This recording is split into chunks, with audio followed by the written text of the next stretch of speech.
Hello everyone. आज हम करेंगे क्लास 10th के chapter number 9 some applications of trigonometry की एनसीईआरटी बुक से एक्सरसाइज 9.1 का क्वेश्चन नंबर 10। बहुत इंपॉर्टेंट क्वेश्चन है, तो ध्यान से देखना क्या है। Two poles of equal heights are standing opposite to each other. दो पोल्स हैं जो कि इक्वल हाइट के हैं, ये क्वेश्चन हमें बता रहा है। तो मैं दो पोल्स बना देती हूँ, एक ये रहा और एक ये रहा। ये एक दूसरे के ऑपोजिट खड़े हैं, ठीक है। आगे बोलता है opposite to each other on either side of the road which is 80 metres wide.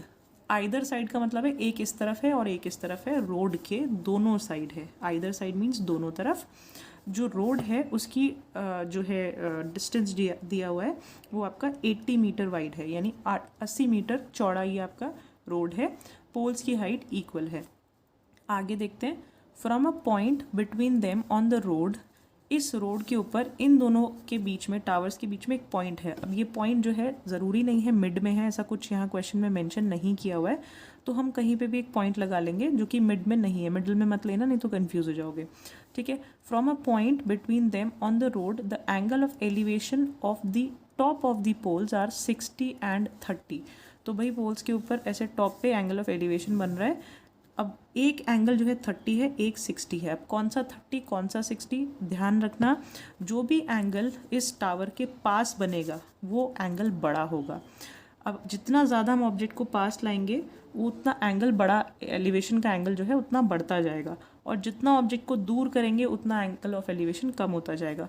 तो यहाँ से देखो, ये दूर ये वाला है तो ये एंगल जो है छोटा बनेगा, यानी 30 डिग्री। ये पास है, ये डिस्टेंस पास है, तो ये एंगल 60 डिग्री बनेगा। ये बहुत इंपॉर्टेंट चीज़ है, इसको इससे कंफ्यूज मत होना। आगे देखते हैं। Find the height of the poles and the distance of the points from the poles. आपको इन पोल्स की हाइट निकालनी है। अब एक की भी हाइट निकाल लोगे, दूसरे की इक्वल ही है। और दूसरा निकालना है distance of the points from the pole. इस पॉइंट का जो डिस्टेंस है पोल से, ये निकालना है।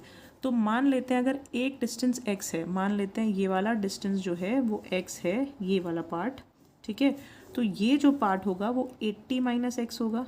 ऑब्वियस सी बात है, क्योंकि टोटल 80 है, एक को x माना तो दूसरा 80 माइनस एक्स होगा, ठीक है। अब इन दोनों, हमें यहाँ पे दिख रहा है दो ट्राइंगल्स हैं, इन दोनों को मैं अलग अलग बना लेती हूँ। लेट्स से एक ट्राइंगल आपका हो गया ये है आपका 80 माइनस एक्स, ये है आपका 30 डिग्री। इसको हमें निकालना है। इसको नाम दे देते हैं ए बी एंड सी। ऐसे ही एक ये ट्राइंगल हो गया, ये 90 डिग्रीज है, ये इधर 90 डिग्री, 60 डिग्री। ये आपका हो गया let's say D C and D E F, ठीक है। और ये हो गया आपका एक्स, राइट। अब देखो हमें क्या करना है। अब देखो, एक बार हम इस ट्राइंगल में टैन वाला रेशियो लगाएंगे और एक बार इस ट्राइंगल में। तो यहाँ से स्टार्ट करते हैं। ये आपका बेस, ये रहा परपेंडिकुलर। तो tan 60 degree equals to perpendicular upon base होता है। टैन 60 की वैल्यू होती है √3 इक्वल्स टू परपेंडिकुलर कितना है आपका डी ई, बेस कितना है x।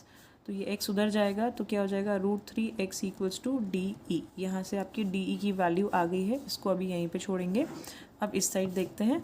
यहाँ पे आपका बनेगा टैन 30 डिग्रीज, वही परपेंडिकुलर अपॉन बेस।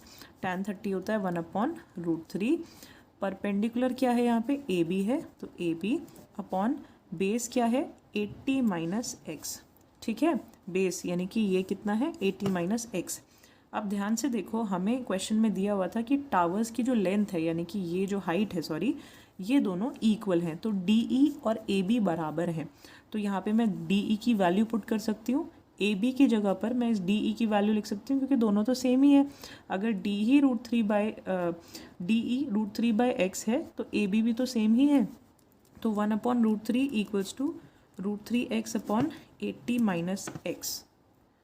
यहाँ से अब x की वैल्यू निकालेंगे तो क्रॉस मल्टीप्लिकेशन, देखो ये 80 माइनस एक्स 1 से मल्टीप्लाई होगा तो 80 माइनस एक्स ही रहेगा।